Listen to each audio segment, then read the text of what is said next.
You were patient. You listened. You gave her space when she needed it, and a shoulder to lean on. You did all the things a good guy is supposed to do. You offered honesty, stability, a love that didn't ask for anything in return. And still, she left. She chose someone else, someone who brought chaos, someone distant and cold, someone who was obviously going to break her heart. And you were left alone with that one burning question. Why? You go over every moment, analyzing every word. You drive yourself crazy thinking you were too nice, too boring, that you were missing something, some kind of edge, some mystery she was looking for. But what if I told you? You lost a game you were never even playing. What if her choice had nothing to do with your worth, and everything to do with an echo? A wound from a long, long time ago. A hidden code, written on her heart when she was a child. This is the dark truth that psychoanalysts discovered about human desire. A truth every man needs to know. Not to judge her, but to protect himself. She isn't choosing you. She's reliving a memory. So what is that memory? And who wrote that code in the first place? To understand her, we have to go back to where it all began. Freud believed something both profound and tragic. Desire isn't rational. It's not a conscious choice. It's a reenactment, a haunting that plays itself out behind our smiles and within our most intimate moments. Every woman learns the language of love in childhood, but not all learn it through tenderness. Some learn it through absence, through the quiet ache of being overlooked, through long stretches of emotional winters where affection was rationed or withheld entirely. She learns that love is earned by walking on eggshells, that attention comes only after pain, that closeness is followed by distance and then silence. A father who is cold doesn't just leave a void. He reshapes the very architecture of her heart. His emotional frostbite becomes the sensation she later confuses with intimacy. The longing becomes the glue. The ache becomes the signal. A father who yells doesn't just hurt her. He tunes her nervous system to chaos. And years later, she won't be able to rest in quiet rooms. She'll need the storm, because the storm is where she first felt seen. And so she grows. She laughs. She flirts. She enters rooms full of potential, but the blueprint is already inked into her bones. She says, "I don't know why I like him," but if you listen closely, you'll hear the echo of her younger self, waiting at the top of the stairs, hoping today might be different. Desire becomes a scar, a ritual, a loop, and she keeps picking at it, not to punish herself, but to feel something she thought was love. She thinks she's choosing passion, but she's choosing familiarity. She thinks it's chemistry, but it's history. And unless she sees it, names it, breaks it, the shadow of the father will be the one falling in love. Not her, but if it's not truly love she's responding to, then what happens when she meets a man who does love her? Gently, fully, with presence. This is the tragedy of the emotionally available man. You offer her peace. She confuses it for boredom, not because peace is dull, but because her nervous system doesn't recognize it as love. You offer her consistency. She calls it weakness, not because you're lacking, but because she's been taught to equate volatility with passion. You offer her devotion. She says it's too much, not because it overwhelms, but because she doesn't believe she's worthy of being chosen without the need to perform. But the truth? She doesn't know how to digest love that doesn't wound her. Real tenderness feels foreign, almost threatening. And in that dissonance, she pulls back. Or worse, she pushes you away. She's addicted to the feeling of being unseen. Because that's what love always was. Invisible, distant, always half there, half gone. You show up fully, and that fullness terrifies her. because now she has to face her emptiness, her unhealed wounds, her forgotten girlhood where no one stayed long enough to make her feel safe in silence. And you, kind, stable, whole, you don't fit her pattern. So she sabotages, pulls away, or invents a reason to run. She might say it's timing, or chemistry, or that you're too good to be true. But deep down, she's terrified of what it means to actually be loved. She doesn't need to be loved. She needs to be activated. She needs the adrenaline, the chase, the ache. And that's the cruel paradox. She doesn't trust calm. She trusts chaos. Because chaos feels like home. It feels like her childhood. Like the silent wars fought across the dinner table. Like the door that never opened when she needed comfort. So when you offer her something gentle, something safe, she doesn't see it as love. She sees it as risk. Because if she opens her heart to it, and it leaves, the wound will be deeper than anything chaos ever gave her. And so she leaves first. And you, left standing in the quiet, wonder why your softness wasn't enough. But it was never about enoughness. It was about what her pain recognizes. And if you don't speak its language, she'll never hear your love. Still, some women don't just reject the good. They seem to seek out the very thing that hurts them. Again, and again, and again. Why?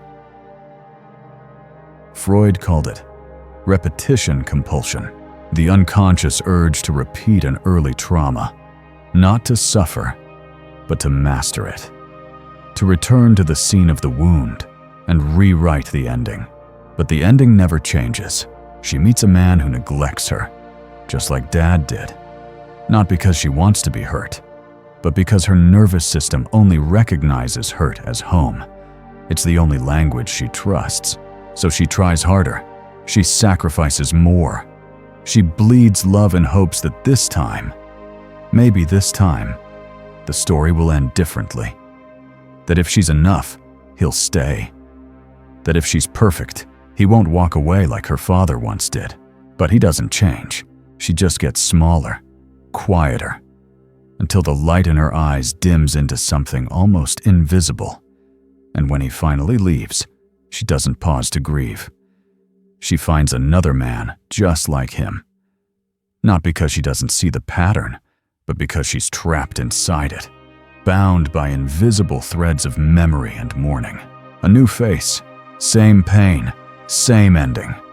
And if you, the loving man, happen to enter her story at the wrong time, you won't be seen as salvation. You'll feel like a stranger in her theater of pain, a calm presence in a drama that demands storms. You'll speak in the language of love. She'll listen for the sound of danger. You'll hold her gently. She'll brace for the blow that never comes. And when it doesn't, when your kindness keeps showing up, she'll reject you. Not because you failed, but because you didn't fit the script. You'll be rejected for not playing your part in the tragedy. You'll wonder why your tenderness wasn't enough, why your patience felt like pressure, why your care was met with suspicion, because she wasn't trying to find love. She was trying to survive her past. And survival doesn't ask for peace, it asks for familiarity, even if that familiarity destroys her. And you, if you're not careful. But what happens when she doesn't just use you to repeat the pain, but uses you to replace the people who caused it? There's a specific kind of loneliness men know. The loneliness of loving a woman who isn't really present. A woman whose body is near, but whose soul is far. Who speaks in warm tones, but whose heart is wrapped in frost. She smiles. She touches you. She even says she loves you. But her heart is in another room, a darker room. One filled with echoes and unfinished stories. The ghosts of father wounds, the echoes of past betrayals. She's not looking at you. She's looking through you, towards someone who never came back. And without knowing, you become her substitute. You become the father who finally stayed. You become the ex who never said sorry. You become the man she uses to feel. Something other than the void. Something warmer than the cold memories she carries around like armor. You are the comfort she never received. The peace she never believed in. The lighthouse she drifts toward. Not to dock, but to remember what light looks like. But when you stop numbing her pain, she leaves. Not with malice, with confusion. She says she needs to find herself. Or she blames you for feelings that were never yours to carry. Or she disappears without explanation, as if the connection never mattered. And you're left hollow. Not because you were weak, but because you tried to love someone who was using you as a mirror for her ghosts. You didn't fall in love with a woman. You fell in love with her potential, with the idea that if you just held her long enough, she would finally arrive in the present. But some people don't arrive. They visit. They borrow your warmth to remember what it felt like to feel alive. And then they leave before they melt. And you, all heart, all hope, are left staring into a silence that once whispered promises. You weren't her partner. You were her painkiller. And painkillers don't get thanked. They get discarded the moment the ache dulls.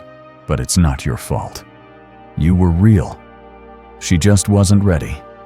And often, these women don't even know they're doing it. But there are signs, if you know how to read them. Some women carry chaos like perfume.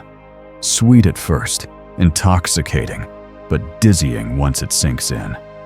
You breathe her in before you know she's burning through your lungs. Her scent lingers long after she's gone. She's magnetic, intense, irresistible. Not because she's whole, but because she's hungry. And men mistake hunger for passion, for depth, for soul. But look closer, and you'll see the patterns. She doesn't know how to rest. She thrives in emotional motion, constant highs and lows. Calm feels like drowning. Peace makes her anxious. It whispers a silence she can't sit with. Affection makes her suspicious. If you love her, she wonders what you are hiding. If you stay, she tests how far she can push before you leave. She says she wants connection, but she chases confusion, because clarity demands vulnerability. She says she wants depth, but she runs from stability, because stable love doesn't give her the same chemical rush as uncertainty. She's not evil. She's wounded, but wounds left unhealed grow teeth, and some bite the very hands that try to tend them. She might call you boring because you're kind. She might call you too much because you show up. She might call your warmth controlling, when really it's her own chaos she can't control. And if you try to heal her without awareness, she'll break you in the process, not out of cruelty, but because to her, love equals danger. And when you stop being dangerous, she doesn't know what to do with you. Her love isn't intimacy, it's impact, emotional velocity, drama, pain. It's the kind of love that leaves marks, not memories. And if your soul is soft, she'll tear through it like a storm looking for the past. Not because she wants to hurt you, but because she doesn't know how to hold what doesn't hurt. So what can a man do in the face of all this, when he sees the cycle, but doesn't want to be consumed by it? You are not a therapist. You are not her father. You are not here to rescue anyone from their childhood. You are a man. And your peace is not negotiable. You are not here to prove that love can fix someone who refuses to look in the mirror. You are not a redemption arc in someone else's drama. You are not the apology her past never gave her. You are not a character written by her pain. You are the author of your own boundaries. And the quiet you carry, The steady, grounded presence is not a flaw. It is a fortress. Do not let anyone convince you to burn it down just to feel wanted. You must learn to spot women who are still trapped in loops and walk away before they pull you in. Because some women don't want healing. They want repetition. They want you to play the villain in their familiar play. And if you don't, they'll recast you as boring, distant, unsafe, anything but real. It's not unkind. It's clarity. And clarity is a form of compassion, especially for yourself. Choose women who love with awareness. Choose women who don't confuse love with adrenaline. Choose women who can sit in silence and still feel seen, who don't need chaos to believe it's real. Protect your energy like it's sacred, because it is. In a world that profits off your confusion, your pain, your pursuit of unavailable love, peace is rebellion. Peace is power. You've bled too much for love that wasn't really love. Don't try to pour water into a cup that has no bottom. Don't mistake someone's trauma for your responsibility. You were not born to be a container for someone else's broken glass. Let the chaos fall in love with itself.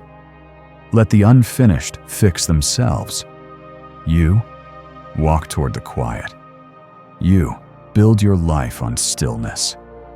You be the man whose soul is too whole to be baited by wounds dressed as affection, because the right woman will not need to be rescued. She will walk beside you, not behind, not ahead, but shoulder to shoulder, in peace. And what if you've already fallen? What if you've already lost yourself inside her storm? Then this final truth is for you. In the end, it's simple, but brutal. Like truth whispered in the middle of the night, quiet, but impossible to unhear. If her love is shaped by trauma, she won't know how to love you. Not fully, not safely. She'll know how to need you, how to crave you, how to ache for you in all the wrong places, but not how to stay, because staying requires stillness, and stillness demands trust. And trust was never a language she was taught to speak. She'll mistake your presence for pressure, your loyalty for a trap, your softness for something suspicious, because her compass points not toward peace, but toward what hurts just enough to feel real. And so, you must choose, not just to love her, but to love yourself more. Enough to walk away from a flame that doesn't warm, it burns. Enough to stop confusing suffering with sacrifice, because some hearts are not homes. They are haunted houses, rooms filled with broken mirrors and echoing footsteps, places where love goes to scream, not to rest. And if you don't see the ghosts, you'll move in and lose yourself in the dark. Lose your voice trying to calm someone else's storm. Lose your direction trying to fix a map that was never yours to read. Awareness is protection. It is the light you carry into the basement of intimacy. It's what keeps your soul intact when someone else's begins to unravel. And you don't just choose her, you must also choose yourself. Again and again and again. Because love that costs you your peace isn't love. It's a lesson. And some lessons are meant to be walked away from before they write themselves into your bones.